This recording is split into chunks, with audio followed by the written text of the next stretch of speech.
Ito ang aking maliit na kapatid na si George. Ito si Mommy Pig. At ito si Daddy Pig. Peppa Pig! Ang merkado. Isang magandang maaraw na araw at dumating ang pamilihan sa Mga bahay. mansanas! Mga mansanas! Bili na kayo ng mga mansanas dito! Mabahong keso, isda, masarap, sariwang isda. Bawat puwesto sa palengke ay nagbebenta ng isang Iyan ba bagay. ang mga isda ni Jay? Ang tindahan ni Ginong Fox ay nagbebenta ng lahat ng Violin, bagay. custard, rocket engines. Si Peppa at ang kanyang pamilya ay pumunta sa palengke para mamili. Hey, Pose! Pwede bang bumili tayo ng mga mansanas? Anong klase ang gusto mo? Malaki Puro o pula o maliit? berde? Gusto namin ng mga mansanas na masarap. Bakit hindi mo subukan ng isa? Tatlo, isang bag ng magagandang mansanas. Pakiusap. Salamat! Keso! Keso! Sarap-sarap! Mahilig si George sa keso. Mayroon akong napakabaho na keso dito. Baka si Daddy Pig? Ang dapat suminghot nito. Ang amoy ng keso ay nagpabagsak kay Daddy Pig. Wow!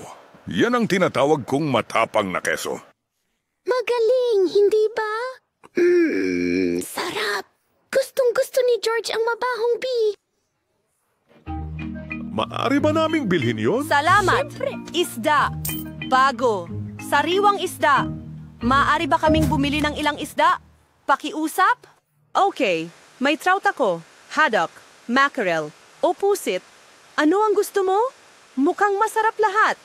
Paano kung bigyan kita ng kaunti ng bawat isa? Pagkatapos, makakagawa ka ng masarap na fish pie. Fish pie? Yummy! Heto na. Maraming salamat. Isda, mga mansanas, keso, narito ang pwesto ni Ginoong Soro. Saging, mga kasangkapang di kuryente, mga bag, lahat binibenta ko. Ano ang gusto mo? Wala! Salamat! Nabili na namin ang lahat ng kailangan namin. Mga mansanas, keso at isda. Oh, bakit hindi ka pumunta sa akin muna? Meron akong lahat niyan. Nagbebenta ka ba ng mansanas? Ikaw? Hindi pa ako nakakita ng mga mansanas na ganito. Gawa ito sa kahoy. Gusto mo ba ng mansanas? Ang galing! Hindi ba? Matatagal ito? Keso! Ano pa ang binili mo? Keso?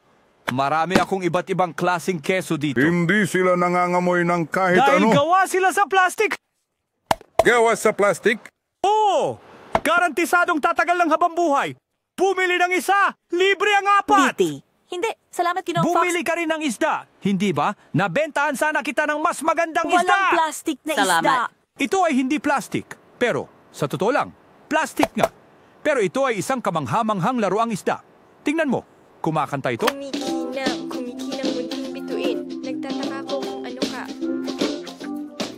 At kailangan lamang nito ng 24 na baterya.